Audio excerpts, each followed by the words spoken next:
Hey you. Yeah, you. Can't sleep? Well, it's probably because of all this bright light.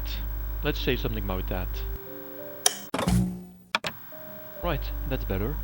Anyways, generic countdown commencing now.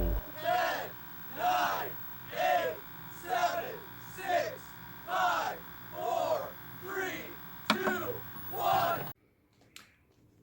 It is the winter of 2022.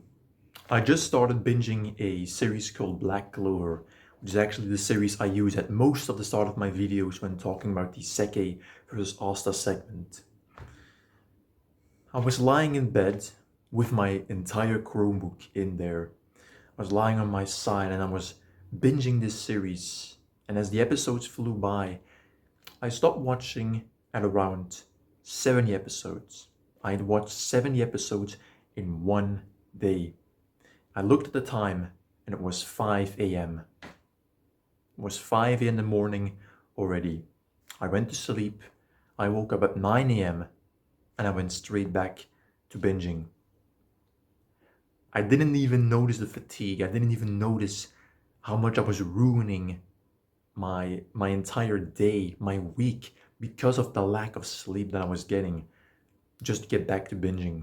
And this was just a one-time event, right? The until 5 a.m. binging. But there were other instances as well. I'd stay up with my friends until 2 a.m. or 3 a.m. in a Discord call, or playing Fortnite. But these weren't even the worst moments, because at least I got a happy memory out of them, you know? I'm grateful for these moments because I still kind of got that memory from them, that experience, even though I was ruining my health, my productivity, and my sleep. The worst moments were when I would stay up in bed watching YouTube until 1 or 2 a.m. in the morning. And the worst part is, these weren't like even educational videos. You know, you could say, oh, but okay, if they were long educational videos, you were burning your eyes out, okay? You were burning your eyeballs with this blue light that you were getting until at such an unnatural time for your eyes to still be getting light. But at least you were learning something, right? It wasn't even that. These videos were pointless, like moist critical video game donkey videos, one after the other. I learned nothing from them, I got nothing out of them, but just for that one dopamine hit for every single video, I stayed up hours. And you know, right now, I'm talking from the perspective of after winter 2022. So you might think, okay, well, we were doing this for like months. It's been years that I've been doing this. I've been doing this for years because I did this way before the winter of 2022 as well. I was doing this stuff way before then, maybe even more, especially in quarantine because I didn't even have school then. This wasn't like school times that I was doing this. Still, I had to wake up at 7 a.m. and I was staying up until 2 a.m. I was only getting about 5 hours of sleep, max, every day. So I started my self-improvement. But even during self-improvement, my quality sleep wasn't that good.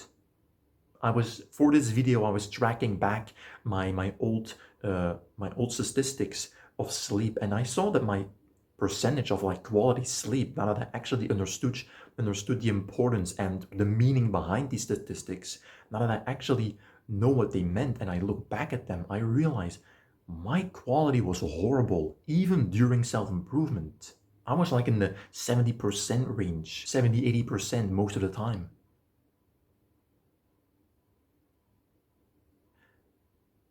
I now have above 90% quality sleep consistently. And if you watch this video fully and you understand how important sleep is, if I did this in these first self-improvement months, I could have done triple, maybe even times 5 the amount of work and probably times 5 the amount of happiness and fulfillment. if I just focused on quality sleep. So for this video, I have done over 10 hours of research. I have watched hours and hours of podcasts of not only Andrew Huberman, but also someone called Gary Allman. He's basically the sleeping coach of Hamza. He helped Hamza genuinely get to 100,000 a month. He was like his private sleeping. You can search him up. He's Hamza's sleeping coach. I watched hours of his content as well. I downloaded his framework. I read books about it. I did over 10 hours of research on this one topic. And if you can just pay full attention to this guide, put in the effort, follow the actionable steps, and watch until the end and implement as much as you can from this guide, even a few things, your sleep will massively improve. Because I'm not gonna lie to you, I have above 90% sleep quality, and I didn't even utilize the most important tactic yet. Let me say it again. I have above 90% sleep quality every day now, consistently, and I haven't even used the most important tactic yet because I'm kind of bitching out and making excuses because I live in India and that one tactic is very hard. So if you can just do that one technique extra on top of what I'm doing, you will have 95% every single night. So let's jump straight into it. Chapter 1, Unveiling the Path to Success. So this chapter is a framework that we'll follow through this guide. This is a full framework of the guide, the steps that we'll go through and that you need to follow in order to discover yourself and discover what amount of sleep or how much sleep or what you need to get proper sleep. The first question we must ask is, what is driving this current behavior of not getting enough sleep? What are the habits that you're doing? What are the excuses you're making in your head for not getting enough sleep? Why are you staying up so late? Why are you waking up?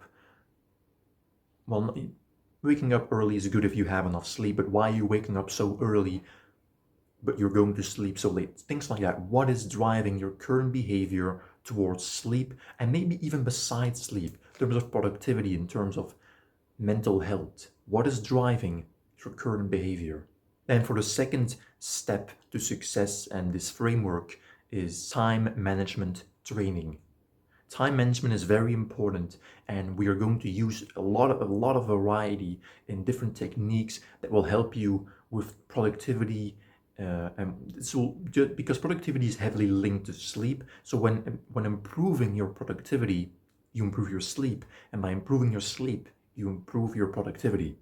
So we want to utilize these time management techniques and habits and just work on that overall. Then we also want to have stress management techniques, because stress, the cortisol release that comes with stress is very bad for sleep, and thus we want to work on stress management techniques in order to get you to fall asleep quicker, easier, and to stay asleep longer.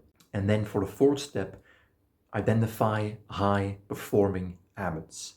So this is the last step of the framework, and this is where I'm just gonna give you a bunch of habits for you to do. We're going to go into different areas of habits like nutrition. We're going to go into areas of like the routine, sunlight, light overall, things like that. Just non-negotiable habits that will improve your sleep guaranteed. And if you can utilize just a few of them, you will instantly see the improvement. So that is the framework we're going to go by for this video. Immediately, I want you to take an actionable step. It's kind of a silly actionable step. It might sound like something silly, but it might help you. Think back. It's an actionable step right now. Visualize with me. Visualize how you went to bed and how your bedtime was treated as an infant, as a baby. Just visualize. You can't remember anything from like before the age of 5. So you might not, you probably won't remember, but just kind of visualize, if you were a parent or how your parents acted around bedtime, or maybe you even saw in real life if you have like a sibling or a cousin and you were like New Year's Eve and they just visualize that. Yeah, you're at New Year's Eve, You're all talking, the adults are talking, and suddenly two of the parents stand up. Maybe it's your parents, maybe it's like your uncle and your aunt, and they say that it's bedtime for their daughter or their son. And they drop the entire conversation just to go either home, or if the family has like a spare room, to go to that spare room and put their baby or child to bed, just because now is bedtime. This is how much your parents and you valued your bedtime and your sleep at such a young age. But now, because we've kind of grown up and we're more on our own, and we put more and more on our plates, we're kind of valuing this bedtime less. We're kind of seeing it as less important because we think it's just important to have sleep. It's very important to have sleep as an infant or a baby. The thing is, it is just as important as you were a baby as it is now. Nothing has changed. You need sleep more because what the fuck were you doing as an infant, bro? You weren't sitting there at your laptop at like 5 a.m. working on your business. You weren't doing that shit. What did you need sleep for as an infant more than you need now? You might be working a full-time job, 8 hours a day. You're telling me you don't need more sleep than your fucking baby?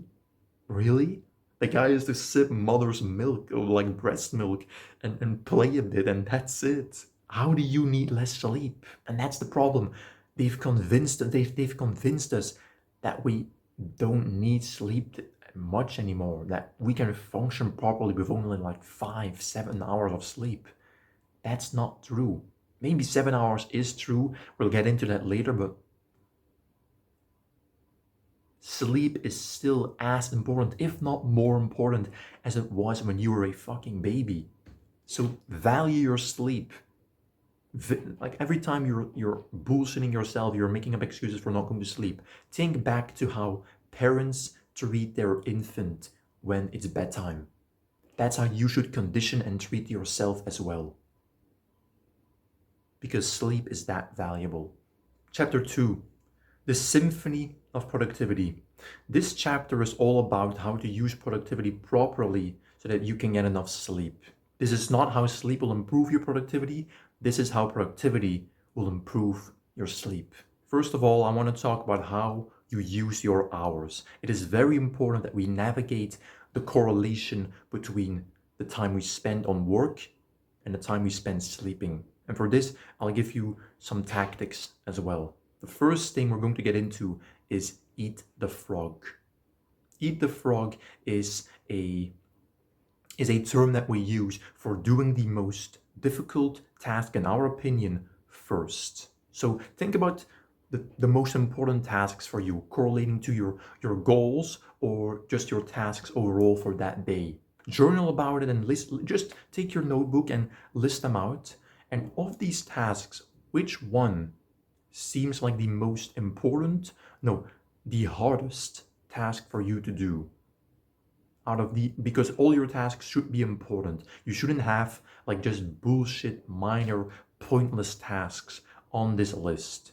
Your tasks of the day should all be of high importance and fulfillment. So of these important tasks, which one is the hardest? Do that task first. And I'm talking literally, if you have a work block straight after your morning routine, do that one first.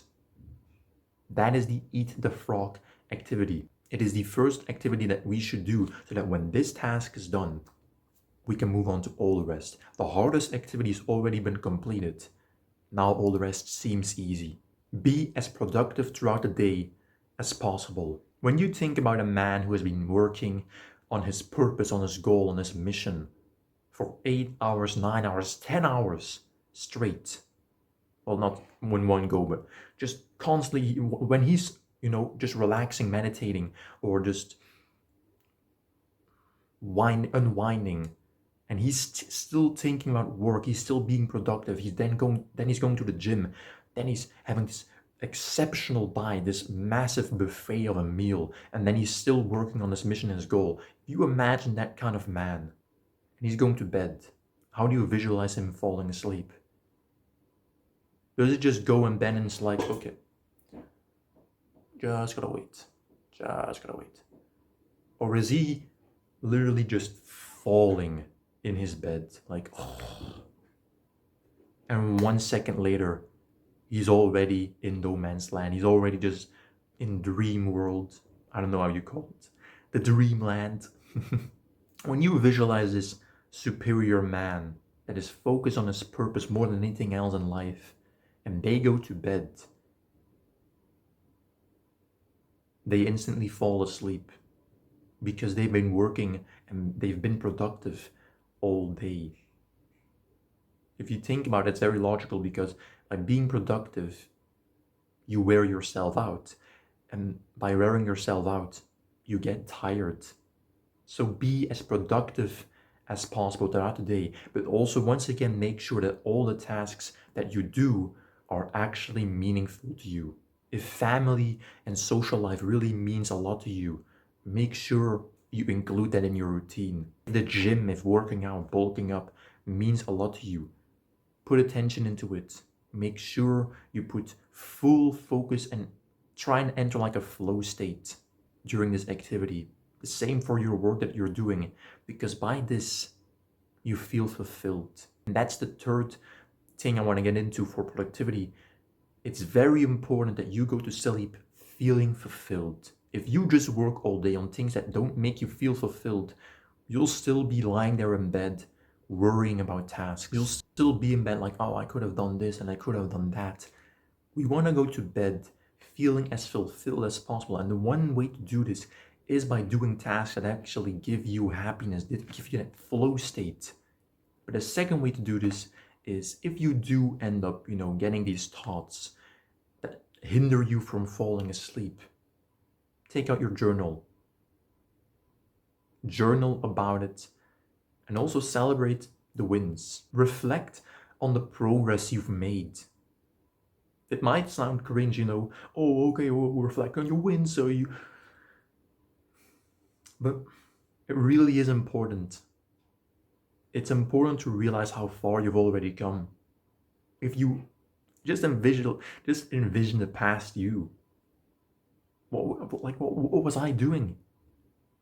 Throughout the entire day, I was binging anime and binging YouTube. What was I doing with my life? I went to bed at 10 p.m., but I still stayed up until 1, 2 a.m. watching YouTube. Now I feel bad going to bed at 10 p.m. and actually going to sleep at 10 p.m. because my bedtime is 9 p.m. Look how far you've already fucking come. That's amazing. There is no... Out of so many people I know, I don't even think there are 5 people that are genuinely worried when they're going to bed at 10 p.m. You're doing amazing, bro. And if you've made it so far already, 20 minutes in, full focus, reflect on that as well. Be sure you make notes, by the way, and be sure you don't scroll down the YouTube algorithm and comment section. Pay full attention to what I'm saying, because that's the only way this will help you, if you genuinely pay attention, make notes, and learn from this. So it's important to recognize our wins, but it's also important to recognize that it's not done yet, that you're not finished yet. So instead of going to bed feeling unfulfilled of what you've done, recognize what you've done, but kind of have that attitude of oh, but I still have this left. I still have this goal left. And I'm going to work towards that tomorrow. And I dream about working now. There's a difference. There's a difference between worrying about what you've not done and taking that what you've not done, but envisioning it for tomorrow. I go to sleep now, dreaming of what work I'm going to do tomorrow. Last night I went to bed dreaming of recording this video and editing this video. That's the power of sleep and doing productivity and feeling fulfilled. As I said, bring out your journal, write down all these tasks, put the eat the frog task first, and this is a very good mental trick with this journal. Once the second you've completed the task, check it off, stripe it out or put a check mark there.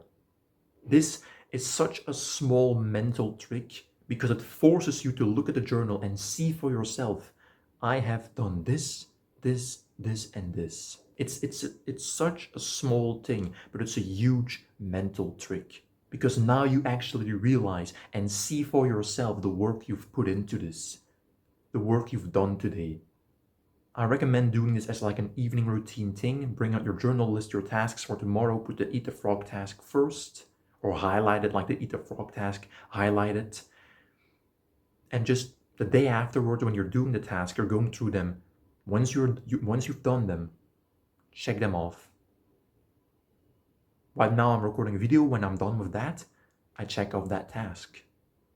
And I'll feel fulfilled because I recognize the fact that I've done that task that I was supposed to do for the day. The thing is, if we don't do this, we're on a constant hunt and gather. You think our minds have evolved much? They really haven't. So when you don't feel fulfilled, when you don't recognize your wins and the tasks you've done, you'll be in this constant hunt and gather mindset. You'll be lying in bed and you're like, I need to do this task, I need to do that, I need to do that. We don't want that. When we've hunted and we've caught the meat, so to speak, we've caught the food for the evening, which is our task. We've completed the task, which is the hunt completed, the gather completed. We want to recognize that the hunt is over and the next hunt will be tomorrow. Chapter 3. Alleviating stress for better sleep. As I said, stress releases cortisol. Cortisol hinders you from going to sleep. So we want to have these stress management techniques to get you to sleep faster, easier, and feel more relaxed. And the first thing is identity. I've made an entire full guide on changing your identity, and it's my channel trailer. Only 14 people have watched it, but it's so worth it because I genuinely do think I won't ever release such an important video again. Not this full guide on sleep, not this full guide on happiness that I'm working on, the full guide on testosterone. None of them. I have so many full guides in store, but none of them will compare to this video, this identity video that I've already made. It's called No One Talks About This Self-Improvement Technique, and it's so true because it all starts with identity. We've been improving the wrong way. We've been improving by adding on to our life, to the external. I'm going to do this habit, I'm going to do that habit, I'm going to change this, I'm going to change my diet. The thing is, changing the external won't change us. We have to change the internal first, our identity, our beliefs. If you still believe that you are stressed, that you still associate yourself with this stressed person, that I'm just stressed, I just like junk food, I just like fapping. If you align yourself with this identity, you will keep doing these habits. You will keep doing these kinds of things. You will stay stressed, keep eating shit junk food, and you'll keep fapping. Identity is the root cause to everything in self-improvement. It is the root that we need to pull out and change. So please, if you still have this identity, if you still associate yourself with the person who just can't quit fapping, the person who's just addicted and can't stop watching YouTube, the person who just keeps relapsing, watch that video. It will change your life more than anything on YouTube. And read the book called Cybernetics as well. Because by changing, it doesn't matter if you watch this entire video and you write everything down, you do all these habits, or try to do all these habits, you will relapse if your identity is still associated with someone who relapses. So before you watch the rest of this guide, I really, if you haven't done this yet, I urge you to watch that video right now, because while the information in this guide is still very useful, it's still very helpful, and I do want you to keep watching, of course, because it's just better for me overall and for you if you keep watching this in one go. So maybe don't quit this video and watch that one right now, but at least straight after you're done watching this, watch that video, because there's no point in starting all of this these habits and everything if you still have the identity of someone who's bad at doing habits. The second technique to aid you and have this stress management is meditation. I know it's cliche and I know it's such, every self-improver give this advice. I know, but meditation genuinely is a life-changing habit. If there's one habit you should be doing for the rest of your life and nothing else, it should be meditation. It should be deep breathing and meditation, because these two techniques, they make you so much more mindful, happier, present. They have so many benefits, more than I can list up. They make you present, they enter you in a flow state, they make you more productive, they make you happier, they minimize your stress, they basically kill depression, they make you stoic, they make you more grateful. I can keep going. By the way. Meditation and deep breathing are two habits that you must do. And then the third habit, as I said, is journaling. Journaling is also kind of meditation and is similar to meditation, and well, not deep breathing, but it's similar to meditation because you're writing down your thoughts. And when you look at this page after you've wrote it all down, you suddenly realize it's fucking stupid. What you've just said is so stupid, and you're like, this is what was giving me stress. I go into this in the identity video as well. A lot of the things that we're stressed about, that we identify ourselves with, come from childhood. So the reason you think that you won't be successful could literally be because a teacher said that to you. The reason you are afraid to just shout. In the recent video about storytelling that I made, you can see that I needed to be angry to release a certain hormone and to showcase the release of a certain hormone, but I couldn't. Why was that? The reason I couldn't shout was probably because in childhood, in class and school, teachers tell us to be quiet. We are conditioned to be quiet in class, when we want to say something, we got to put up our hand and ask permission. So it feels so unnatural to shout something now. It feels like something is blocking you. It feels like that feeling when you're about to go down a roller coaster. It's because we've been conditioned since early childhood. So when you're writing this down and you're journaling about this, you will realize that your reason for being stressed and for having these thoughts is genuinely stupid. It is laughably stupid. So do journal. And so this is meditation, deep breathing, and journaling. They're all together in one technique, basically. So the actual second technique or third technique is progressive muscle relaxation. You can search this up yourself. It's what they use in the military as well. Progressive muscle relaxation. It has relaxation in the name, so kind of logical. It decreases stress. And then the fourth technique is something I learned from Andrew Huberman, is NSDR.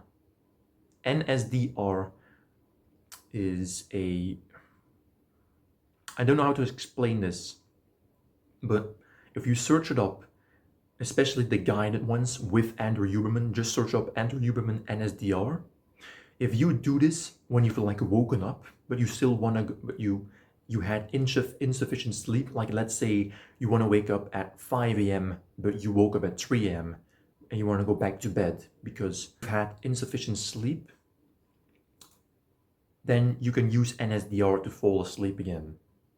And it's a relaxation tool as well, just throughout the day. If you just want to have a nap or feel relaxed throughout the day, NSDR can really help you with that. Chapter 4, Navigating the Slumber Stages. In this section, we're going to go into the stages of sleep, and it is important for you to know this because, as I said, in my early stages of self-improvement, I looked at the statistics of an app We're gonna get into that later as well in that app. And I looked at the statistics, and I saw like 70% didn't really know what it meant. And I looked at like the graph, and I just, okay, but I didn't know what it meant. So I only really looked at the time, and it said 9 hours bedtime, 7 hours sleep, something like that. And I only focused on that because I didn't really know what the number actually meant. You know, the 70%, 80%. So it is important for you to know what these actually mean and what the stages of sleep are, especially one stage, but of course I'll explain that. So the first stage is you're awake. So this is about when you're about to go to bed, or you're already lying in bed and you're like trying to fall asleep. This is the awake stage. This doesn't last that long. If you follow everything that I'm about to explain, you'll also fall asleep quicker. So usually this will last about 10 minutes or so, this awake stage. Then we go into the light sleep stage. So the light sleep, the name says itself, you're already sleeping, but you could be awoken very easily. Like if your dad came in the room, even that would just wake you up. Then we enter deep sleep, the deep sleep stage. Now this lasts a bit longer. This lasts about 90 minutes to 2 hours. So that's about the time of the deep sleep stage. And then we enter the most important stage of sleep, which is the REM stage. If you are into lucid dreaming like myself, you will already know this name. You'll know the REM stage. But just for the sake of this video, I'm going to explain it as well. And more so the importance it has on your daily life and your sleep. So the REM stage will last about 1 hour to 1 hour and a half. This is the approximate time of the REM stage. So it's not very long, but it is very important because the REM stage, it cleanses the toxins in your brain. So this is why you might have heard about this, but this is why sleep is so important. It quite literally cleanses your brain. So the cleansing of these toxins in the brain, it is crucial in order to function throughout the day. So by cleansing the toxic in the brain, it consolidates memories. So your memory just improves overall. It improves cognition. So, well, that's a good factor. It improves cognition, and you need it for memory as well. It's not just that it consolidates memory. You need it to memorize. Have you noticed how when you're reading a book, sometimes you've been reading and you need to read it again because you've just forgotten? Maybe that's kind of different because that's more to do with flow state. You're not really focused. But let's just say you've read like 10 pages, you put the book down, and 3 hours later, you can't even remember what you read. Because you literally can't fucking memorize. You didn't get enough sleep for that.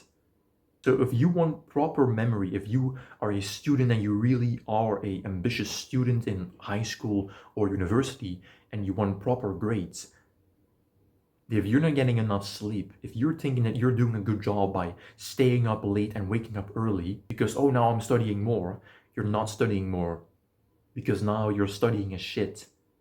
I can study 3 hours and my 3 hours of studying will be worth more than you studying 10 hours. Just because I got sleep in a 90%, area. I'm dominating you. And college and university studying isn't even on my essential few list. And I'm still dominating you. This is how important sleep is. And as I said, when you're reading, you'll have these moments that you'll just be unfocused. You'll have these moments that are called brain fog. You might recognize moments, you might be able to pinpoint them in your life as well. Brain fog. It's not brain fuck, it's brain fog. Okay? Fog, it's like a mist, but it's thicker. That's fog. If you have brain fog throughout the day, it's a sign that your REM is not up to speed. That your REM is like lacking behind. You're doing too much for your brain's capacity because your brain is not up to speed. It hasn't had enough rest and it still has too much of the toxins. So now you know what REM does and the importance of REM itself. So I want to get into chapter 5, Nurturing REM for Optimal Restoration. This is the chapter where we're going to discuss what you can actually do to optimize REM. And it might, because what I've explained, it might sound like I'm going to explain some difficult stuff. In reality, there are only 2 things you need to improve your REM.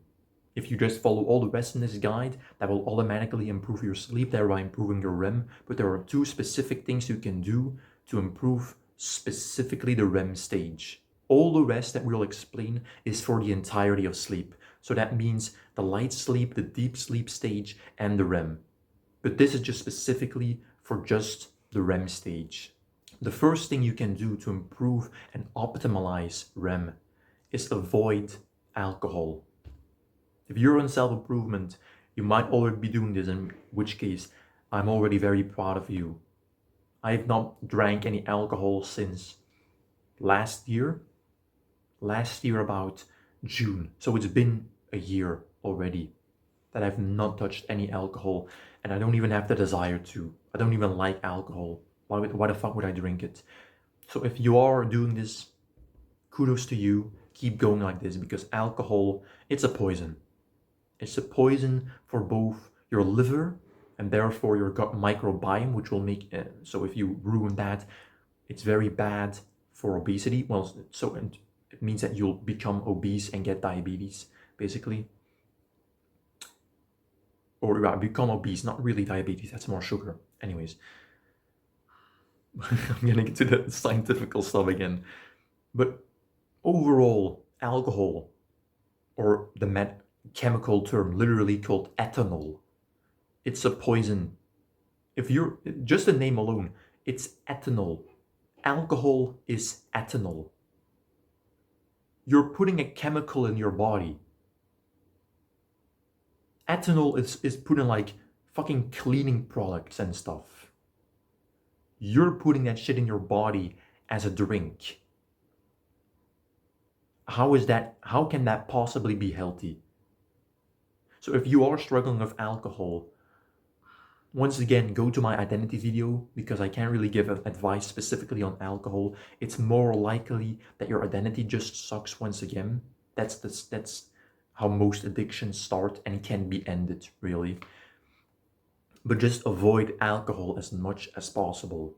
And then the second thing to do is avoid blue light. Blue light, you probably notice, comes from your screen. It comes from our screens. You have like the spectrum of light. Blue light is one of the brightest on that spectrum, along with white light as well. So blue light is one of the brightest on the spectrum, and it is also the most dopamine inducing on the spectrum. And you're having this shit in your eyes almost constantly. Right now, my screen, as I'm recording this, it is on like, I've adjusted the settings that it's, like a maniac. I've adjusted all the settings. I can barely even see my screen. It's like yellowish, dark, and I can barely see anything. That's what you need your phone to be constantly, because this blue light, it's burning your eyes. And imagine if you're having this light just before going to bed. You're still having this light in your eyes this close as you're going to bed. Your eyes will genuinely be burned, because REM stands for rapid eye movement. The full definition of REM is rapid eye movement. So your eyes in the REM stage are moving very rapidly. And you're doing this subconsciously, of course. They're moving very rapidly, and that's why you're able to dream. In the REM stage is also the stage we get these dreams. That's why you're able to dream, because of this rapid eye movement.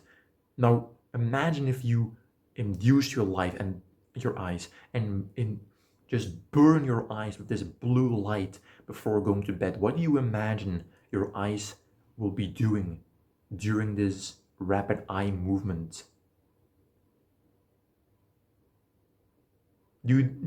I can't say for sure what it does. I don't know the science behind it, but just think logically for a second.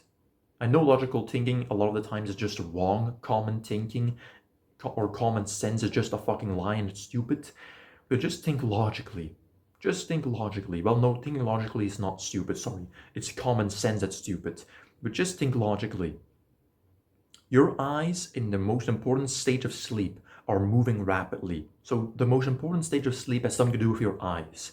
And just before going to sleep, you're burning your eyes. Could that be good for you?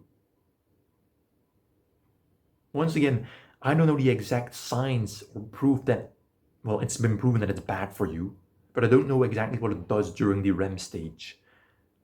Does that mean it should be just invalidated? Andrew Huberman says it's bad. The sleeping coach says it's bad. All sleep books like Why We Sleep say it's bad. If we have all this knowledge of professionals, should we just ignore it even though we don't know exactly what happens? It's the same with alcohol. I don't know exactly what happens, but I do think it's some kind of similar to caffeine, which we'll get into later. But should that mean it should be just discarded? Chapter 6, the Symphony of Sleep Duration. In this chapter, I want to get into the consistency, the importance of consistency in sleeping, and how much sleep you actually need. How much sleep you need, what time you should go to bed, what time you should wake up. This is what this chapter delves into, because it is a very important chapter, and a lot of people seem to struggle with this. How much sleep do I really need? When do I actually go to bed? And how do I stay consistent? Consistency is a key, as it always is. If you're changing your bedtime constantly, you're already lost. Nothing you will do in this guide will improve your sleep anymore, because you're ruining your rhythm, you're ruining the flow of sleeping by going to bed at different times, waking up at different times. The science behind this as well, it is so clear why consistency is key. So most people recommend that 7 to 9 hours is the recommended time of sleep. That is the recommended sleep duration and the sleep cycle, 7 to 9 hours. For a lot, certainly teenagers, 7 to 9 hours, maybe even 8 to 9 hours should be the range for most teenagers. And then adults in like their late 20s, 30s, they can have more of a 7 to 8 hours is like, they can live with 7 hours perfectly fine. But it's, just for the video's sake, 7 to 9 hours is the recommended range of sleep. Now, a lot of this depends on genes. There are people who are perfectly fine and perfectly functioning with only 5 hours of sleep. You might think that it's impossible, but once again, this depends on genetics. There are people who need 10 hours of sleep, otherwise they can't function. There are people who need 5 hours of sleep and they function perfectly fine. So a lot of this is based on genes, and for that I can only recommend you hire like a sleeping coach or something if you really do have these kind of genes or genetics and you want to know for sure if you have the budget for it. I do recommend investing like an Aura ring, an 8 sleep, and like a sleeping coach like Honda sleeping coach. But I'll also explain, of course, for people who can afford this, like myself, how you can do this on your own. But it takes a lot of experimenting, and you might ruin your sleep for a few nights for the sake of the experiment. But it's all part of it, because once you've done this actual experiment, you'll have, and you keep, once again, you keep consistent, you stay consistent with this bedtime, wake up time, and range, you will have amazing optimal sleep for the rest of your life. What we want to do first of all is choose a precise bedtime. No in between. Don't choose in the range of 9 p.m., 9:30. No, exactly. By this time, I'm in bed, lights are out. By this time, I'll be sleeping. It should be an exact time. This could work in ranges if you say like 8 p.m. I turn off the lights. So I turn off the lights and I just read for half an hour. So by 8:30, I'm basically falling asleep. and I'll be asleep at 8:35. That's a range, but the bedtime is still exact. 8:30, I'm sleeping. That's how you need to work. You need to choose a specific bedtime and be sure that you're actually almost falling asleep at the bedtime. Meaning that you should go to bed half an hour before your bedtime just to make sure that you've fallen asleep by your bedtime. Because if you put 9 p.m. as your bedtime and you go to bed at 9 p.m., you won't fall asleep at 9 p.m. You'll fall asleep at once again, if you don't utilize what we learn properly, and if you have bad genes, you might fall asleep at 9:30. Meaning now your bedtime and sleep is ruined because there's a difference. Once again, in this app that I'll mention later, there's a difference between bedtime and sleep. Your bedtime should be around 9 hours so that your sleep will be around 8 hours. But if your bed, this is what I mean by common sense is stupid. People will say 8 hours of sleep is needed. So people will go to bed at 9 p.m. and they'll wake up at, let's say, I can't count for shit, man. So they'll wake up at 4 because now they've had 8 hours of sleep. You didn't have 8 hours of sleep. Am I counting right? Fuck, I'm not counting right. They'll wake up at 5 a.m., sorry. Because now they've had 8 hours of sleep, right? You didn't. You had 5 hours of bedtime. You had 8 hours of bedtime. That doesn't mean you actually had 8 hours of sleep. So you need to calculate that you have about 9 hours bedtime in order to have 8 hours of sleep. So if you want to have 7 hours of sleep, you want to have 8 hours of bedtime. Once again, this depends on genes and how the experiment goes. With the bedtime as well, experiment what bedtimes work best for you. Maybe you're a night owl and you can work the best in the evening, but you can't work for shit in the morning. Meaning you want to go to bed later and wake up later as well. But maybe you just can't work in the evening at all, but the morning is like the God-given gift to you. It's a godsend. Then you want to go to bed earlier and wake up earlier. So choose what bedtime works best for you, depending on, once again, the productivity, the work that you do, and just what works best for you overall. And also ask the question, when do you genuinely feel tired? Hamza, for example, he goes to bed at 7 p.m. Maybe if I do even more work, that's possible, but right now, I don't feel tired at all at 7 p.m. So that would just be wasted time of me laying in bed, just not falling asleep. Because that would be wasted hours I could still be working until I genuinely do feel tired and still have that proper range of sleep. So you want to really experiment with this and ask, when do you feel tired and what bedtime works best to you in terms of schedule and all of that. But what's important as well that we'll get into later is we want to base our schedule around our sleep, not our sleep around our schedule. Because sleep prioritizes above basically everything else. If you don't get enough sleep, your muscle recovery of the gym won't be proper, your diet will suck proper, your work will suck, your productivity will suck. Sleep is so important. It stands above almost everything else.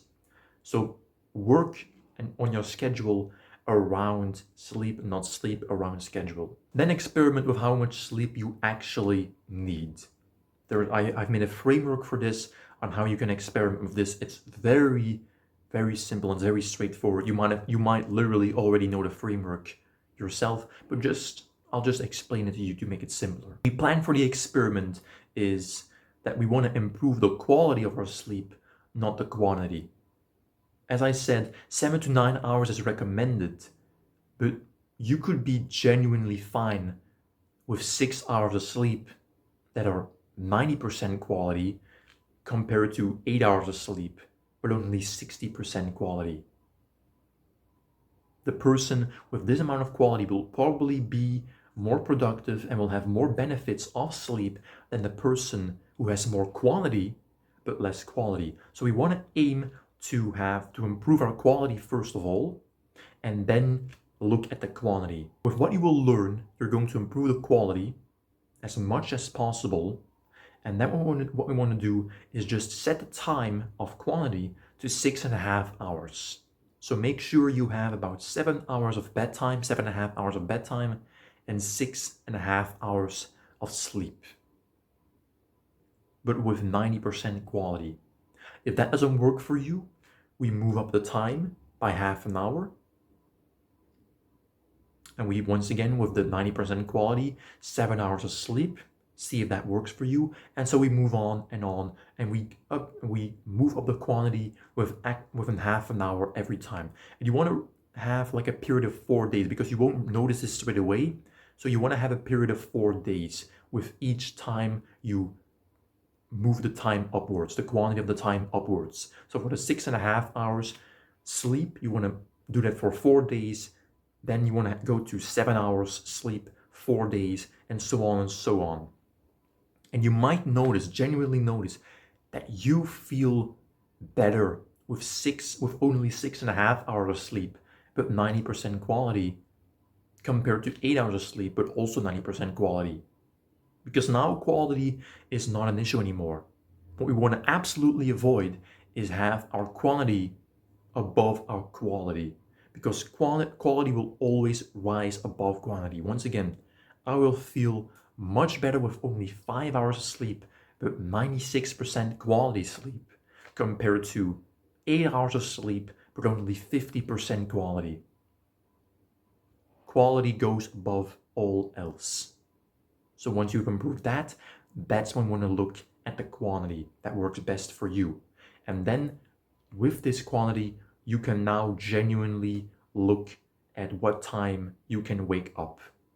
So now you have the full range of what bedtime works best for you and what time of waking up works best for you, depending on your genes. Because I could have just given you this basic fucking information of, 7 to 9 hours, guys, that's recommended, let's move on. But it doesn't work like that. We're all different people. We all have different genetics, metabolisms, everything. So it all works differently for each individual person, meaning that I can't just tell you to sleep between 7 to 9 hours when you might genuinely just feel better with only 6.5 hours, maybe even 6 hours of sleep. So this is the perfect experiment for you. And then finally, for this chapter, we want to identify the sleep cycles, which is the sleep range and also the stages you're going through. And for this, you want to use the app that I've been mentioning the whole time, Sleep Cycle. This will give you a graph of what stages you were in, like awake, light, deep. It won't show REM, but at least you have awake, light, and deep sleep, which is already very powerful. It will showcase the quality of your sleep. It will show the bedtime and the bedtime compared to the hours of actual sleeping. It will also showcase how quickly you fell asleep as well. So it is a very powerful app, and once you understand these statistics, thanks to this video and thanks to me, like I do now, this app is it's such a good app, because I just used this app as like an alarm clock previously, and I thought it was just handy. But now it's so much more than that, because I actually understand what these fucking things like deep sleep, light sleep, awake, and quality actually mean. So it's so much better now to actually track my progress and my sleep than it was previously. So just search up on the App Store, Play Store, Sleep Cycle. They have like an orange icon. Download that app. It is, wow. If you can just use this properly and every day just check these statistics, you'll become so powerful. You'll become so powerful in terms of sleep and productivity. You'll dominate probably about 90% of people you know. Chapter 10, Embracing the Circadian Rhythm. The circadian rhythm is also called our biological clock. I find it difficult to explain because it's literally just our biological clock, but our circadian rhythm is basically decided by when we wake up and when we go to bed. It's very important. More so when light enters our eyes and when we go to and when it's dark. because once again, our physical bodies and mind haven't changed and evolved that much compared to 2000 years ago, maybe even 5000. They haven't evolved that much. So your biological clock is still used to waking up when the light comes up and go to sleep when it's getting dark. That's how your biological clock works. So this biological clock basically decides everything in your day: when you eat, what time you eat, when you finish eating, when you wake up, when you go to sleep.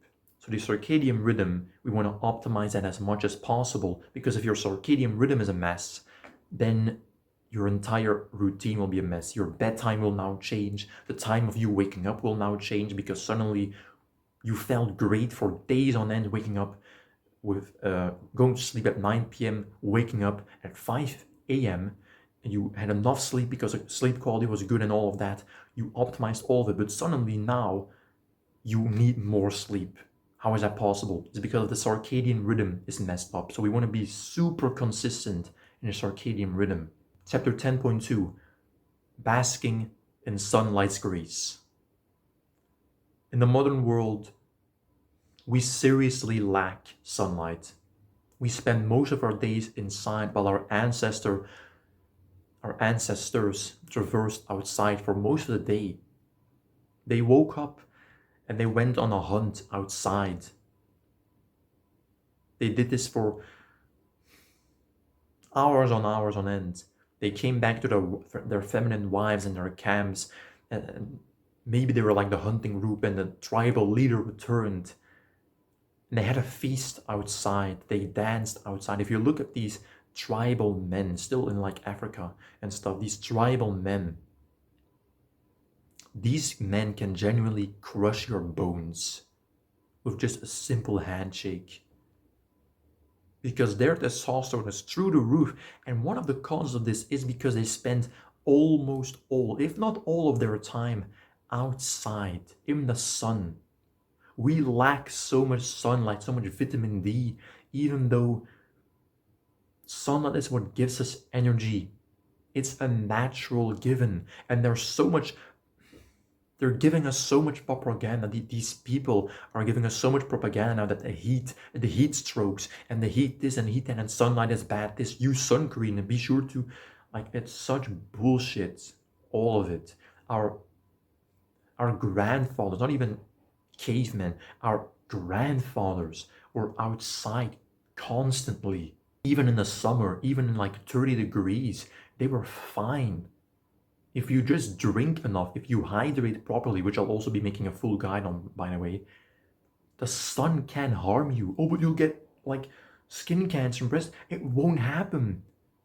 The reason we get fucking breast cancer and cancer from the sun isn't because of the sun. It's because of our fucking diet. They did an experiment with like groups of animals, and they took one group of animals and they put them on an American diet. So stuffed full of sugars, processed, just full of pesticides and estrogenics.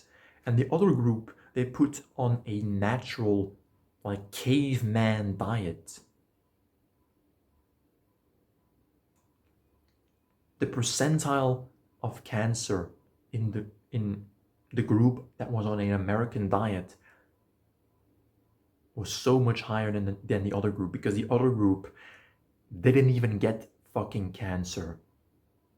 None of them. You're getting cancer because of the sun, because of the products you're putting on your skin and the products you're consuming. Sunscreen? Have you even took like a bottle of sunscreen and read the ingredients? That's what you're putting on your like, research every single separate ingredient that's on this bottle. I have a website for this. I'll link it below. A website where you can just put on, it's not a biased website at all. It's very professional, very scientific. And you can just put in like these names and see if it's harmful. Just put in some of the things you see on these sunscreen bottles and put it in this site. The shit you're putting on your skin to protect you from the sun is harming you more than the fucking sun, you moron. Oh, oh, I don't want to get a tan. Oh, I'm so scared it's going to give me cancer. Your diet and the sunscreen what you're consuming is giving you the cancer, not the sun. We've lived in the sun for generations. Your climate change, it's too hot outside climate is the average day in South Africa. I was doing fucking fine every day in the sun there. I was eating steak, butter, eggs. These people in like South Africa, their testosterone is triple that of ours because they consume steak, eggs, butter, and they're outside constantly. How can you win from a guy like that? You can't. So this is just if you have this limiting belief that the sun is somehow bad for you, and that the sun is somehow hurting you. The sun is literally a gift of the universe. So how does the sun actually correlate to sleep then? The sun is crucial for the circadian rhythm. If you watch Andrew Huberman like me, you will have heard this a lot. He'll constantly talk about the importance of sunlight in your eyes straight first thing in the morning. You know the thing I was talking about in the beginning of the video? The one task I didn't do. The one thing I didn't do. And if you did that one thing, you'll get like an extreme amount of better quality sleep. And my sleep quality is 90% and I'm not doing that one thing. That's this. Sunlight. First thing in the morning, sunlight in your eyes. This sets the circadian rhythm because, as I said, it's a biological clock. It depends on when you see light and see the night fall. That's our biological clock. So to put this circadian rhythm, this biological clock in place of like, okay, clock, this is when I wake up, this is when I go to bed, you need to wake up, open like a window, go downstairs, open a door, go outside, and that's how you tell your biological clock, this is when I wake up. Because now it will see the light. It will have the light in your eyes. Don't look straight into the sun. This is not recommended because you will be burning your eyes and it's actually very bad for your eyes. Don't look straight into the sun, but just kind of get sunlight in your eyes. Just look at like the clouds or go outside and just read a book. Go outside first thing in the morning and just read a book. Or first thing in the morning, do this within half an hour of waking up, approximately. Within half an hour of waking up, you should have had sunlight in your eyes. Don't look like behind a window. These, I don't know what, protons and like the light rays can properly come through and actually have an effect on our skin and eyes if we're behind glass. So you need to go outside for this. I was coping in the beginning like, oh, if I just open my curtains, it will be enough, right? No, because nothing's happening to you. You can see its light, but nothing's happening to your body. Your biological clock doesn't identify this as light because it's not giving off any kind of radiation. So don't cope when it's like cloudy outside as well. Because I did the same thing. I was like, oh, but it's cloudy, so I'm not really getting much sunlight. You're still getting more sunlight and like units of vitamin D by going outside just outside when it's cloudy than you are when you're inside. You're still getting way more sunlight in your eyes when you're looking at the clouds and it's cloudy than you are when you're inside. So don't cope and say, oh, it's cloudy outside, so I'm not having that much of a benefit. You are. Light is still light. So even when it's cloudy, don't bullshit yourself. Go outside, get sunlight in your eyes, read a book or something, look at the clouds. Put your circadian rhythm and install it. The same way you do with a normal clock, you should install a circadian rhythm like, okay, this is when I wake up. Remember this.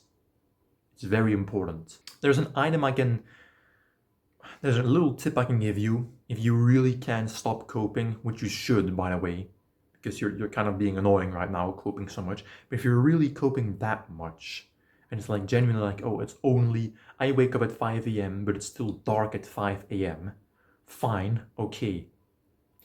Buy something that's called a sunrise alarm clock. A sunrise alarm clock, as the name says itself, it will give an alarm with the sunrise. And I don't know the features of it. It's just something I heard from the Hamza sleeping coach. So just go with it, okay? I don't know the exact thing behind it, but just go with it, right? I'm giving you the information right here. I don't need to be like, actually, the sunlight alarm clock gives out this amount of units, and like, shut the fuck up, bro. Just go buy an alarm clock for Christ's sake. Chapter 6.3, Taming the Lurking Blue Light. I've already discussed the harm that blue light is doing to REM sleep, the I can't speak properly, rapid eye movement stage of sleep. But it's so much more than that, and we're going to get into the signs of it and how you actually, what time you should stop using blue light and stuff like that. So, which is why it's called taming the blue light, because it's so important, the correlation between light and sleep. As I said with the circadian rhythm as well, your biological clock depends on it.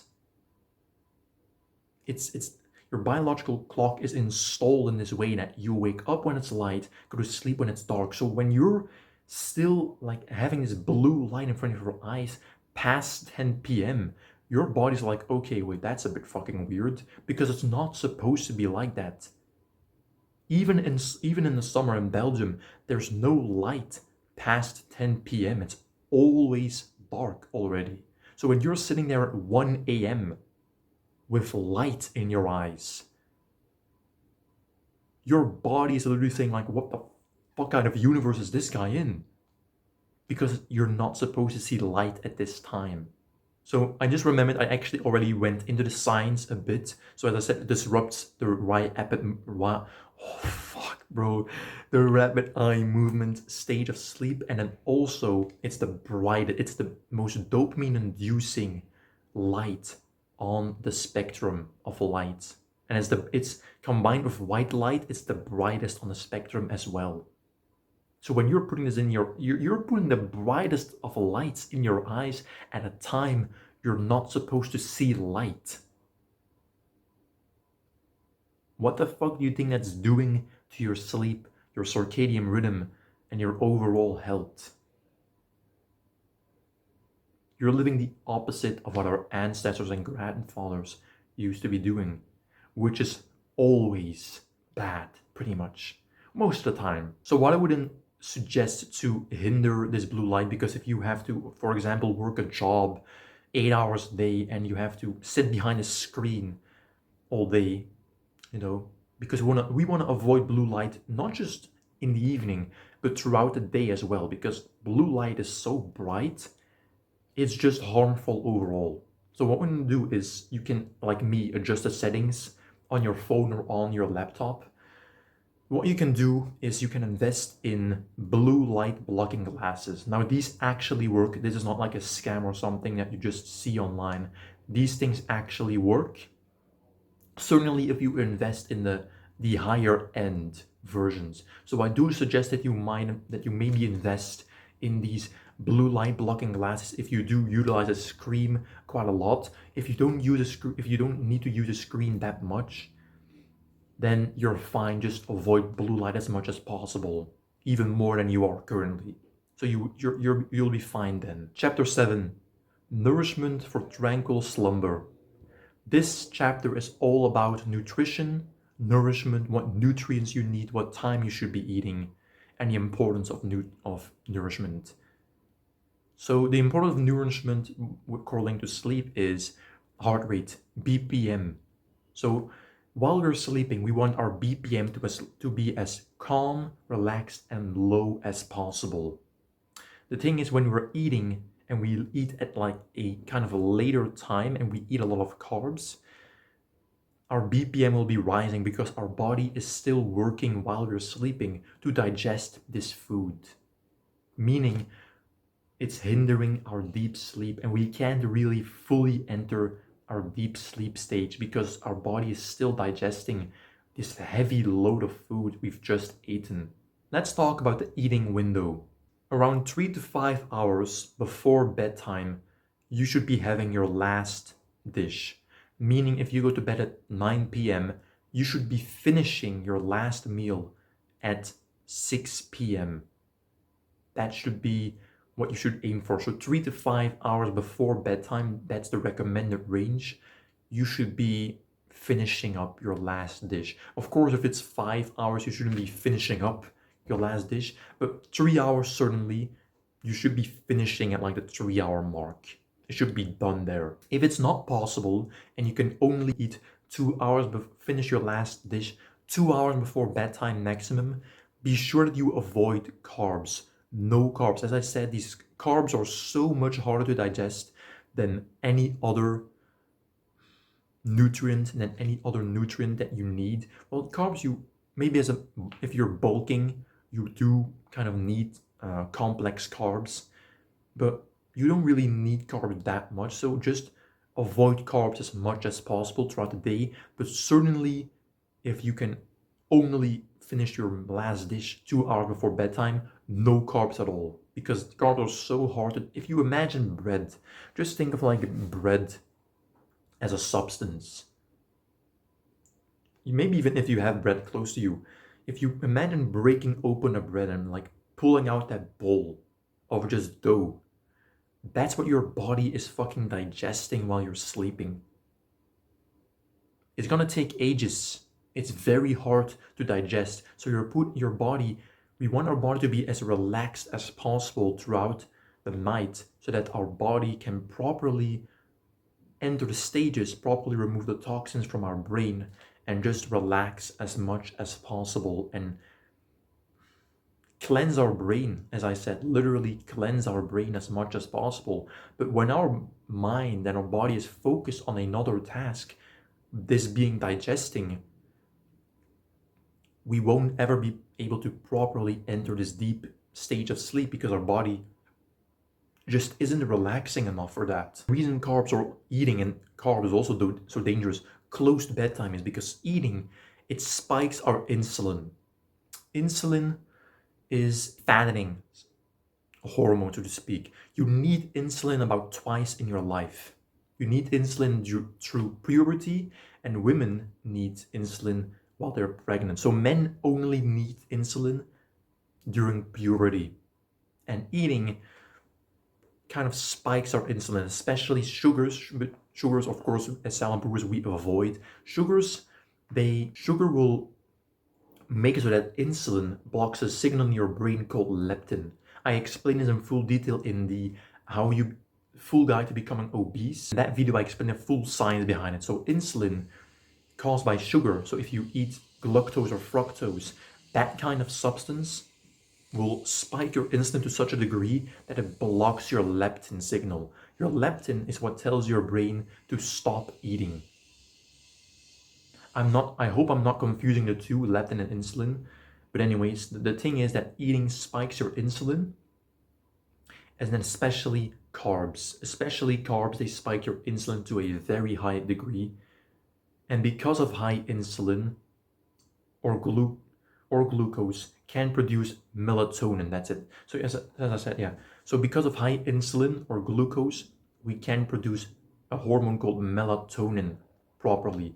And melatonin is a crucial hormone in making us fall asleep and making us feel a bit sleepy as well. So what should you eat then? I want to explain you the nutrients of what the kind of diet you should be having and what you should be eating. What we want to have is a diet focused on fats and protein. You might hear fats and think that, oh my God, fats, they're bad. Fats are bad. Fats are bad for you because the modern world has made you to believe that fats are the problem. And I hate the fact that fats have been called fats because they're not. Fat isn't correlated to the fat on your body at all. It has a different chemical name. If you search up the chemical name for fat, it will have a different name. And they should have just stayed with that name. They should have just stayed with the scientific naming of fat, because fat has nothing to do with bodily fat. In fact, it's the opposite. Eating fat will make you less fat. But because nowadays, because of the name, we've been made to believe that fat is the problem. Maybe processed fats are, but saturated fats are healthy for you. And I'll get into this, of course. So we want to have fats. Clean fats or saturated fats, these are things like meat, full fat butter, grass-fed butter I recommend more than the other. You want to make sure you don't have like this spreadable fucking vegetable seed oil butter. We don't want that. We want these bricks. You know, these like tin foil bricks, these bricks of butter packed in tin foil. That's what we want. We want these bricks that you can just smash someone's head in. That's what we want. That's the butter we want, because fat is supposed to be solid.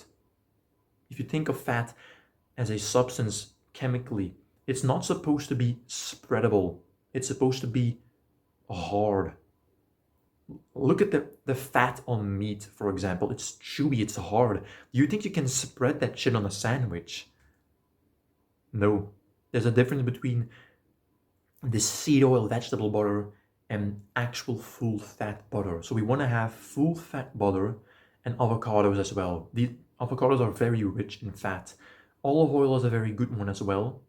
Olive oil is very good as well as a natural fat, but we want to avoid seed oils. Seed oils are not for sleep per se, but they're just bad for our testosterone levels because they're estrogenic.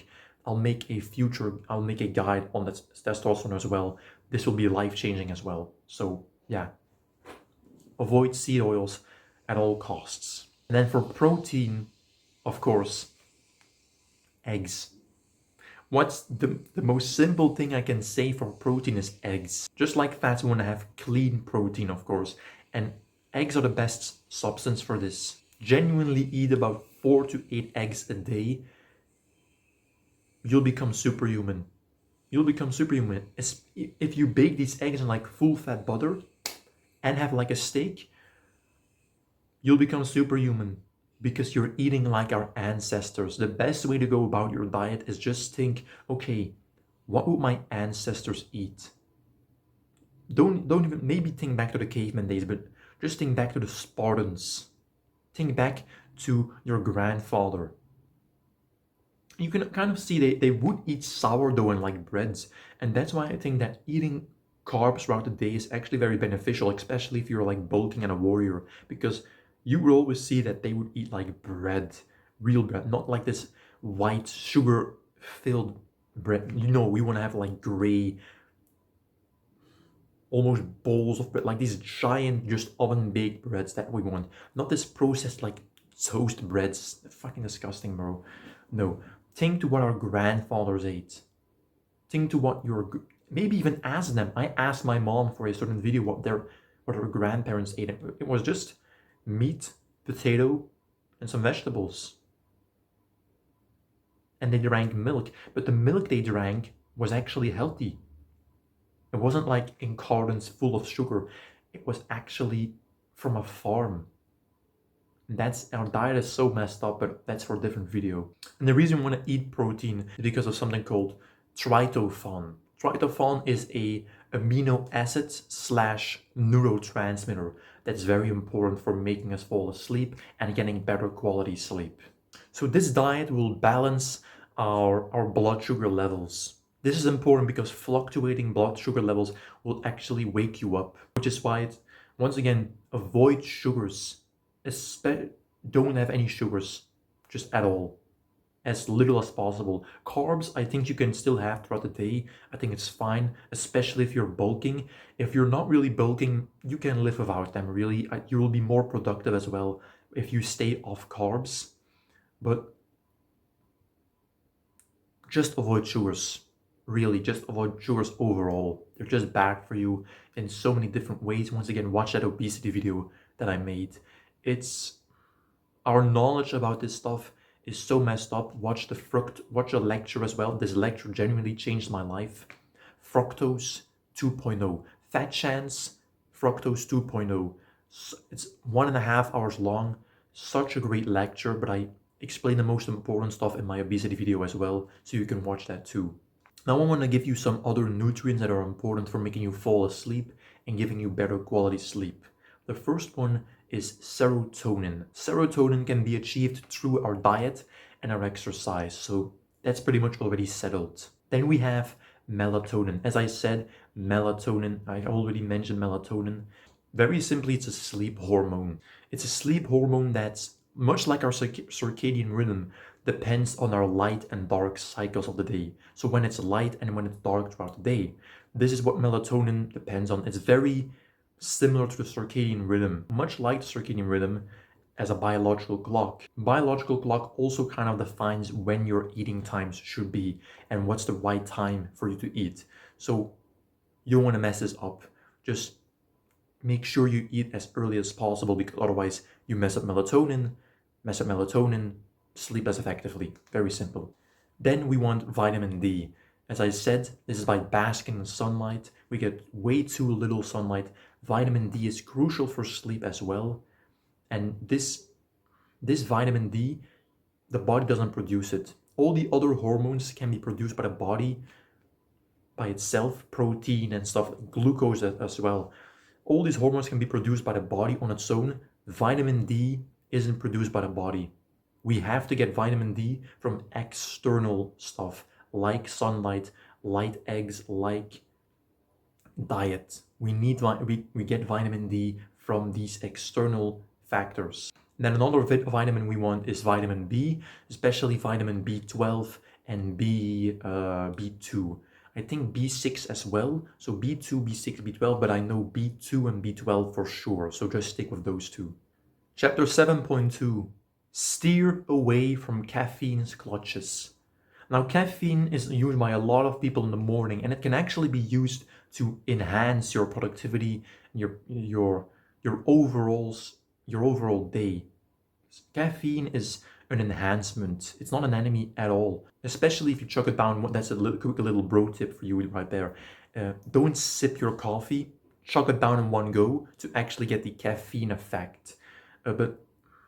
So caffeine can be used as enhancement for sure. It's very important. It's not a drug. It's not addicting. Well, it's addicting, but it's not bad for you. But it can also be used to ruin your sleep and ruin your overall day.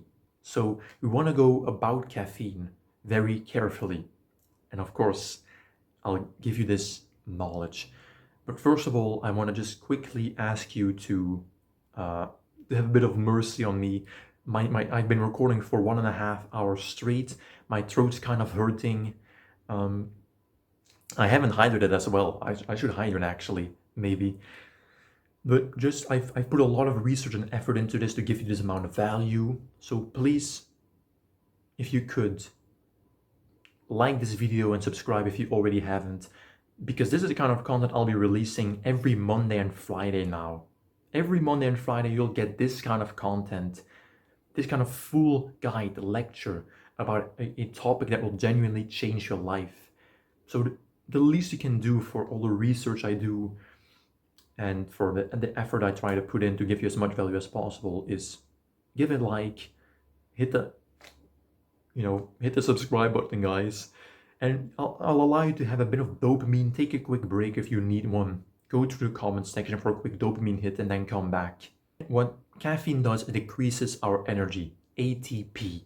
You might have heard this term ATP in the fitness industry if you're very into the gym and stuff. A lot of fitness coaches use this term ATP. It's basically the same as energy. So what ATP does, it binds receptors to our brain and tells us when we're sleepy. And what caffeine does is it disrupts these receptors, because what do you use caffeine for in the morning? To wake you up. So what happens when you use caffeine in the evening before going to bed? It's telling your brain to wake up, to stay awake, and to not go to sleep, that you're not sleepy. So if you want to reduce the caffeine effect as much as possible, let's say you go to sleep once again 9 p.m. and you drank your last cup of coffee, let's say 5 p.m., 6 p.m. What you want to do is to reduce its effect as much as possible before going to bed, or when going to bed is drink as much water, because water reduces the caffeine effect. So by drinking water, you might be fine, you might be savable, but just avoid drinking caffeine right before bed, because you'll disrupt the signal of ATP to your brain, making you feel less sleepy, and you know the rest of the consequences. Chapter 8, Banishing Sleeplessness. This is not a very huge chapter because most of it we've already discussed in previous chapter, but this is just a quick chapter that if you can't fall asleep, if you struggle falling asleep and you don't feel sleepy at all, this is a chapter for you. This is just a quick recap of what we've been going through that will aid you in falling asleep and making you feel more sleepy. The first technique I want to give you is breath work. Now, breath work, you can search it up. You can probably find like guided breath works, but I think this is once again like meditation and deep breathing. Just these things of breathing to make you feel more relaxed, to try and reduce the levels of cortisol and stuff like that. Then once again, for the second technique, you want to journal. This is more when you once have these thoughts of these worrying thoughts, these thoughts that make you feel anxious, that make you worry. You want to bring out your journal and just write down as much as possible and realize that these thoughts are not reality. These thoughts of you feeling anxious, these thoughts of you thinking about something bad, they're not reality. And it might sound like common sense, like, oh, of course they're not. But some people genuinely struggle with this and need to realize sometimes, and need to remind themselves sometimes, that what you're thinking is not you. This is not you. These are thoughts that are part of your old identity that have been put and implanted in your brain by these teachers, by these people in the outside world. They have implanted these memories in us. They have implanted these thoughts and identities and beliefs in us. These are not you. They're not reality. So journaling is a very good technique for this, to just stop worrying. And then once again, NSDR as well is a very good way to fall asleep quickly, and to feel more relaxed as well. So you want to do, those are 3 things you can do to banish sleeplessness, and if you can't fall asleep very easily. Chapter 9, Crafting Transformative Routines. As I said, our goal is to build our schedule around our sleep, not our sleep around our schedule. You by now know the importance of sleep and the importance of putting effort into it. We shouldn't be throwing sleep just in our schedule. Oh, I have this 8-hour schedule of this. Where do I put sleep in? You don't want to do that. Sleep should be your first block on your Google Calendar. Maybe just go on a journey with me with Google Calendar quickly.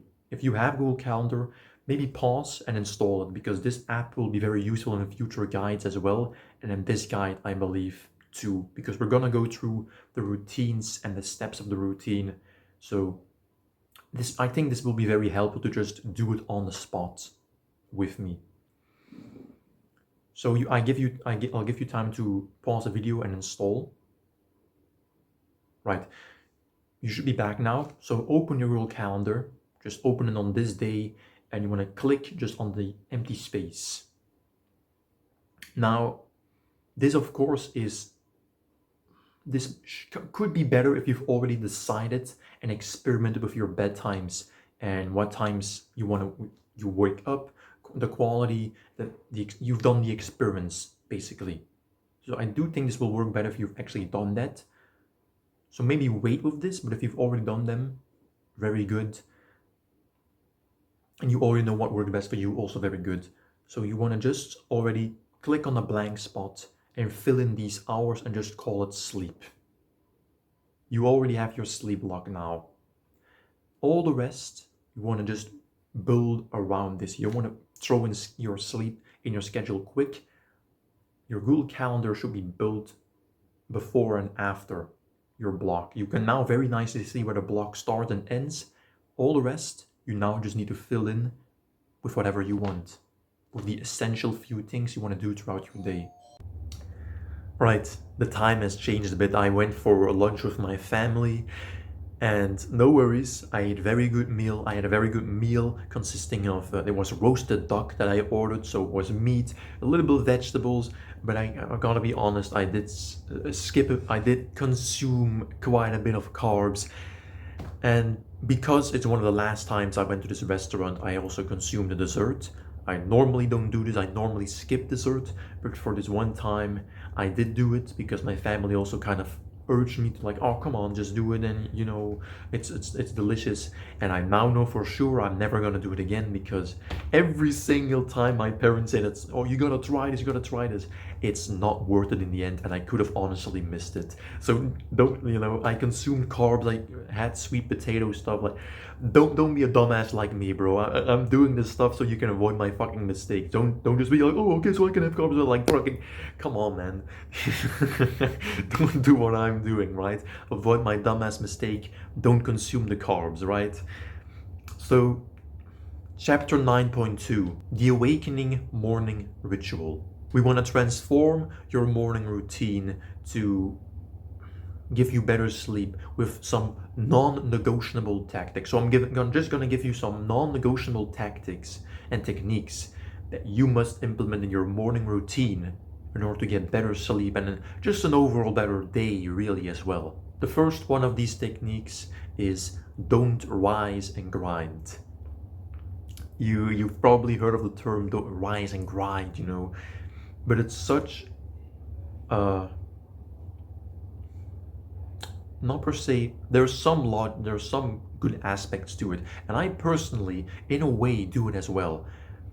But the how do I say it, the dumb part arises when you're only grinding. You remember the part of the hunting and gathering we talked about, that you're in this constant mode of hunting and gathering. It's supposed to stop. You're not supposed to rise and grind for the rest of the day. The reason rise and grind is flawed is because of one simple thing: the rise in rise and grind. Saying rise and grind seems like you're saying you wake up and you instantly get to work. This is just not good for your overall health, as you need some time between waking up and actually working, and you need some habits to do first before you jump into work. Otherwise, your mind is just simply not ready to work. And, you know, rise and grind, it's the grind part as well. It's kind of saying like, oh, you gotta grind it out. You're not supposed to grind it out. You're supposed to take the eat the frog task, which kind of is a hard task, which is the hardest task on the list. But it's still supposed to be a task you're not supposed to grind for. You know the term grinding we use in video games, where you just spend so many hours leveling up in a short amount of time. We're not supposed to do that in real life, because this is just too exhausting. I know I said you're supposed to exhaust yourself by being productive throughout the day, and you kind of are grinding in a sense, but not to a point that it's bad for you. You're not gonna grind imagine if you're grinding a video game every day. Eventually, you're gonna get more and more tired, which will ruin your sleeping schedule as well. So rise and grind is dumb, because you need other activities besides just grinding. Because grinding is also focused on one certain thing. Yeah, fuck man, I just ate carbs, so now my body's digesting this shit. It's gonna take a while. You're gonna hear me burping occasionally. Straight after waking up, you wanna instantly consume some water. You wanna hydrate yourself. First thing.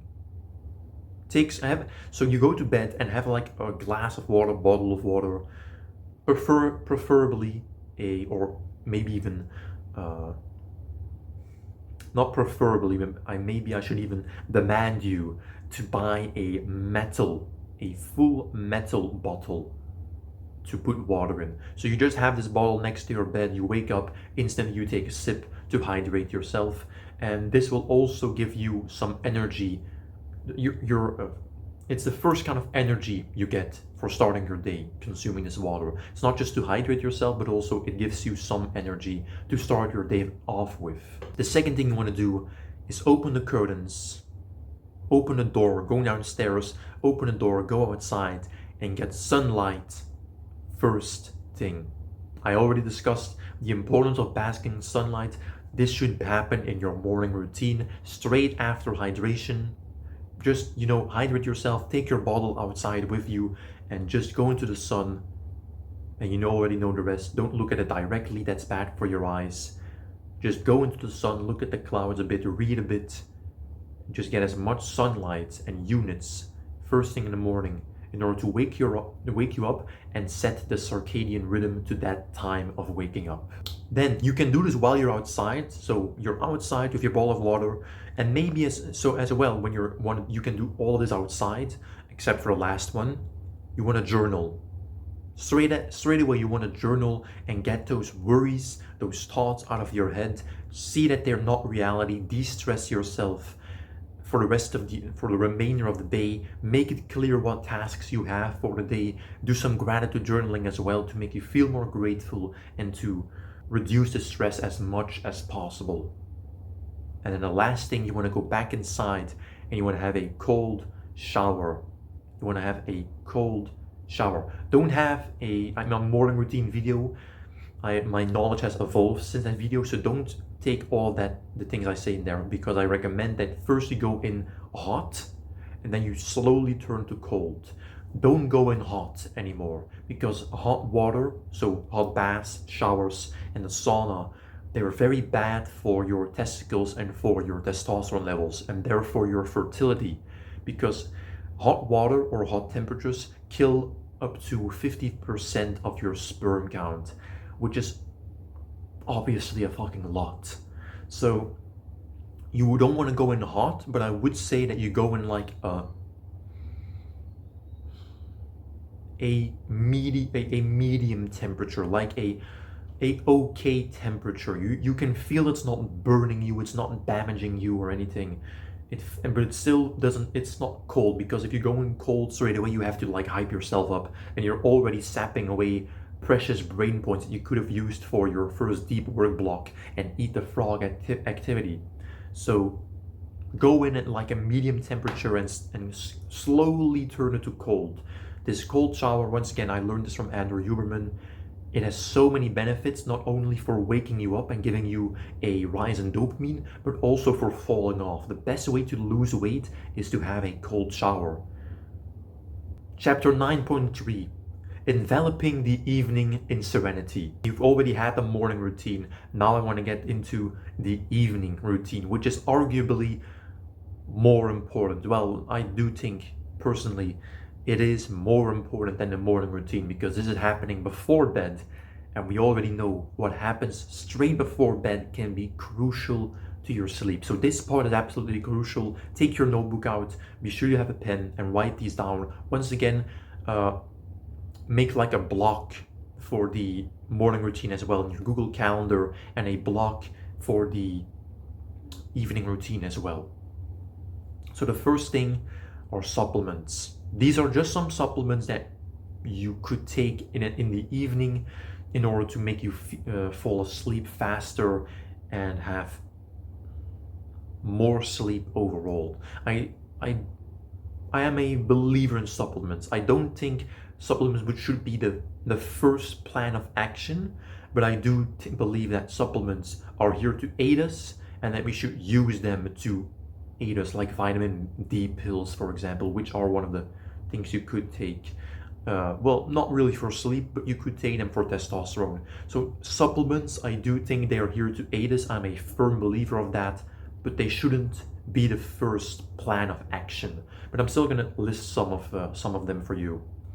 First, we have magnesium glycinate. So make sure it's glycinate. A lot of people might recommend something else, but the Hamza Sleeping Coach recommends it's glycinate specifically. And magnesium is also, it's very good for testosterone as well. You'll see that if you research it. Magnesium also avoids you having bad dreams, which of course Bad dreams are a large factor of you waking up early. I remember jumping out of bed because of bad dreams. So magnesium also improves muscle recovery, and the recommended dosage is about 350 milligrams a day, but do your own research on what you need personally, because once again, because of genetics, everyone needs or requires a different dosage. So go to your doctor, pharmacist, whatever, and just what they recommend or they say or personalize for you specifically what you need, take that. But the recommended dosage is about 350 milligrams a day of magnesium glycinate.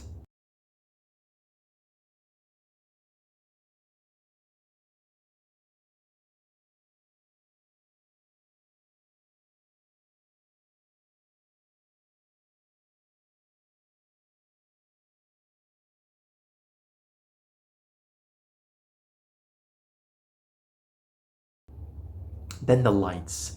We've already discussed sunlight and blue light. So what do you do in the evening now? What do you do in the evening so that your eyes aren't burned while you're sleeping and get proper REM sleep? So about 30 minutes before going to bed, you want to shut off all artificial lights. So that means your lamps, the lamps in your room, the blue light on your phone, you want to shut that off. You want to have that gone. What you want to do then is just, because you might not be because it's not bedtime yet. So what Hamza personally does or did was shut off all the lights, put on a candle, and just read. This way, if you've been on your phone or looking at a screen all evening, your eyes can unwind and just relax just before going to sleep. This is very powerful. Just before going to, you don't even have to read or put on a candle. This is just what Hamza did in order to just do something until going to sleep. But you can also meditate or do something else until the time you go to sleep. Because it's very important that if you do use a screen up until that point, that your eyes have half an hour at least to unwind, to genuinely relax, and to just already kind of go into rest mode. Once again, you want to do some journaling, the same thing in the morning routine. You want to journal again. This time, as I explained, you want to get all those worries out of your head and realize the progression you've already made and the tasks you've already done in order to feel fulfilled, and realize that these thoughts are nothing but thoughts. They aren't reality. Any light after, so yeah, you want to journal. I said this as a part of the light section. So you can, it's dark, you already shut off the lights and everything, most of the artificial lights. Maybe you can have like a small light in the back or something, and you just want to journal or do the journaling before the lights are off. That's perhaps better. I didn't really know where to fit in journaling, so I just put it in here.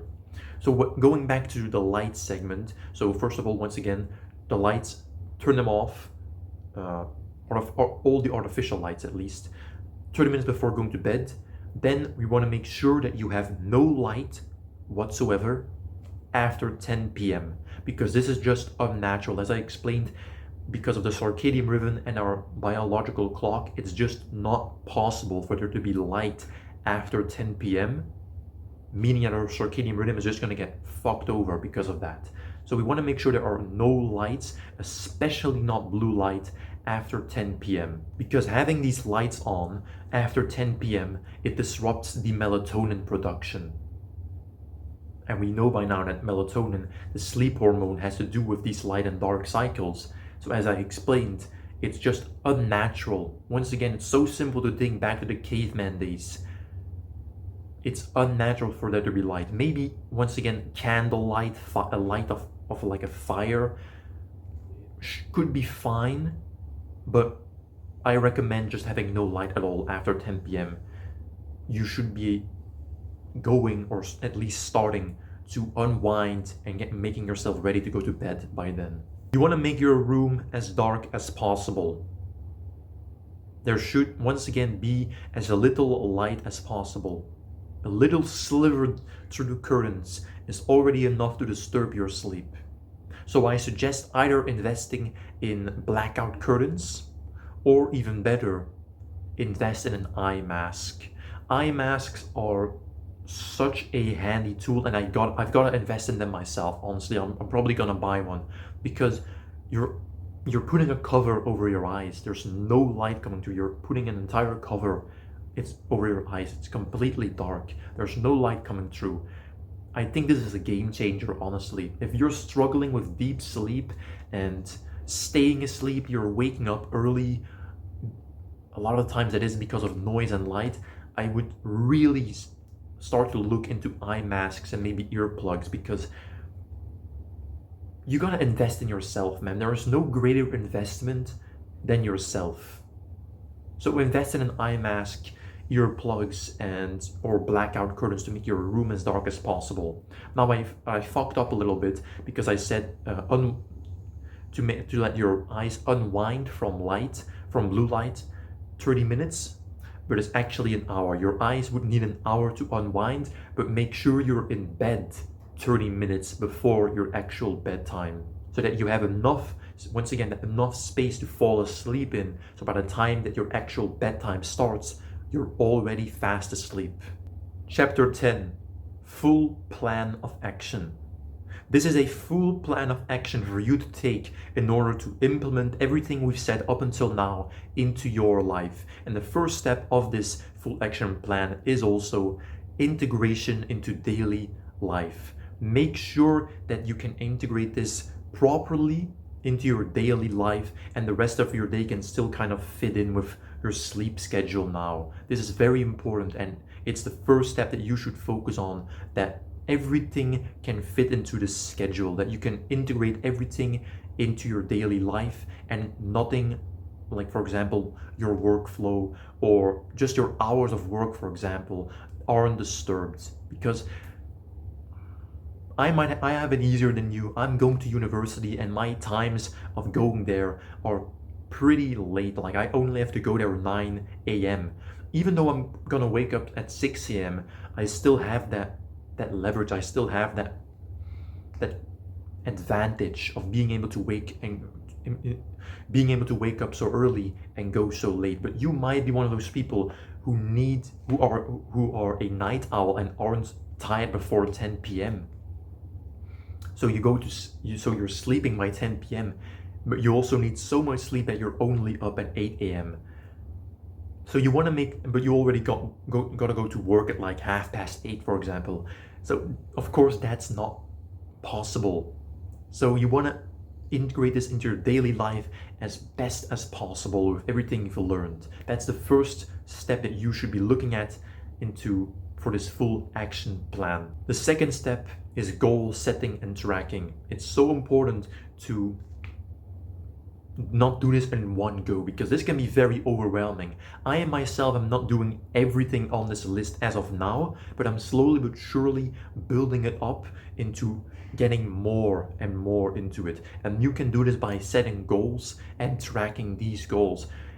And also this goal setting and tracking is not just for your sleep, but also outside of it. Goal setting and tracking in terms of tasks is so powerful when it comes to productivity. It's another game changer. Once again, as we discussed, productivity improves sleep, sleep improves productivity, and another way to improve productivity is by goal setting and tracking. So you want to focus a lot on setting these realistic goals and achievable goals and tracking them, following them up.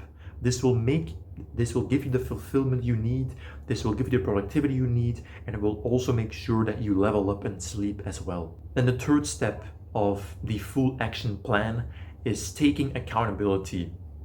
This is not just for sleep, once again, but also everything throughout your day. You want to take full accountability for everything that happens to you. Accountability is kind of a superpower. If you can stay fully accountable for your actions, realize your mistakes and improve upon them, you're good to go. It's the naive people, it's the people who bullshit themselves and blame the external world. These are people that get stuck. An accountable person will never get stuck because he acknowledges his failure, so to speak. But a failure is never a failure, because accountable people know that failing is just another word for learning. At least when you have this mindset, it is. So you want to stay accountable for all the actions you take, not only for sleep, but also everything around it. And then the last step of the full action plan are the 3 A's. We've already had one of them, accountability, and the other 2 are awareness and adaptation. Adaptation is so powerful because if you're able to adapt fast, you can do this like experiment, for example, testing your sleep so much quicker. I myself adapt enormously fast to new habits and new routines because I've been adapting since a young age, so I'm used to it. I moved to South Africa from my home country, Belgium. I moved to South Africa at the age of 9. I moved back 3 years later to Belgium. 3 years later, I moved to India, where I am currently, and now I've stayed here 3 years, and now I'm moving back to Belgium in order to go to university. When you adapt that much from such a young age, you can't help but adapt a lot of stuff quickly in your daily life as well. So you want to get good at adaptation and just adapt this as well as possible. And also awareness, it's similar to accountability. You want to be aware of what you're doing, the mistakes you're making, what you could improve. Don't bullshit and cope of, oh no, I'm doing everything fine. It's this and that and that. It's you. We want to take full responsibility and accountability for everything that happens as superior men. So this is the full plan of action. But I want you to remember one crucial thing. Get better 1% every day. This is not going to go up like that. Once again, I myself am not implementing everything that I've taught you. I'm getting better, 1% better every single day. And one day, in a month or so, I'll have reached the point that this is easy for me. I'll have adapted to all of it. You want to adapt to every single step of this process separately and get better at it 1% every day. It's a mindset that we often forget. We want to improve as fast as possible, but you have time.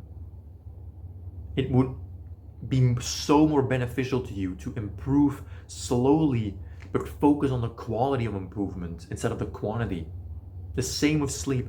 Quality is always better than quantity. The same with the videos I'm making. I was pumping out videos every single day and they were becoming more and more wordless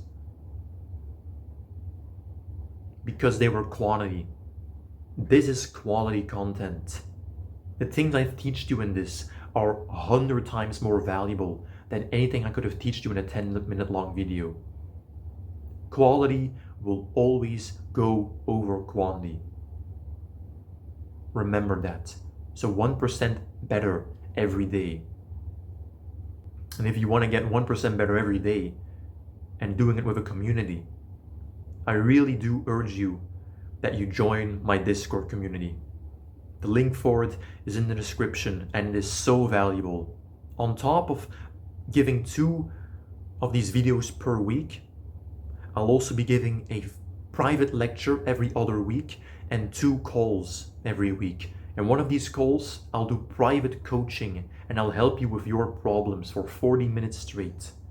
20 minutes will then be devoted to discussing my channel and how I can make it more valuable for you and what I can improve overall, the content, the titles, the topics, what you want me to talk about. So that's the first call. And the second, the tribal meeting, as I call them. The second tribal meeting is an activity. This will bond us and make us stronger than any other community out there. This can range from a simple cooking challenge to doing push-ups until we don't even feel our arms. If you feel like you're a bit alone in this, that you miss so many people that do the same thing because you're looked at as weird for doing this kind of stuff. I'm not gonna lie to you. It's weird going to bed at 9 p.m. and waking up at 5 a.m. It's weird. We're different. We're different than these other people. So sometimes, maybe a lot of the times, you might feel alone. And this community is your way out of that. I am your guiding light in this community to get you over certain hurdles that I myself struggled with. Because I could have done all of this stuff so much quicker if I just had the knowledge and I just knew what mistakes and bumps lied ahead. Learn from the person who's already been through those errors. Learn from others' mistakes instead of doing the mistakes yourself and then learning from them. Maybe sometimes it's better to learn from your own mistakes because then it's you that's actually done them. It's more personal. But if you take what I'm saying seriously, and if anything I've said up until now has helped you, imagine what private coaching and a full lecture with a Q&A section is literally like, it's for free. It's a fucking Discord community. So if you know anyone that has bad sleep, just mention it sometime. Just say like, oh, Jens, that's my name, or Tempest Vanguard. Tempest Vanguard made this really good video, this full guide on getting sleep. Watch that, bro. You'd be doing me a huge favor. So join the community if you want to, and just spread this video with word of mouth, or share it around if you know someone who also struggles with this. Being weak is nothing to be ashamed of. Staying weak is.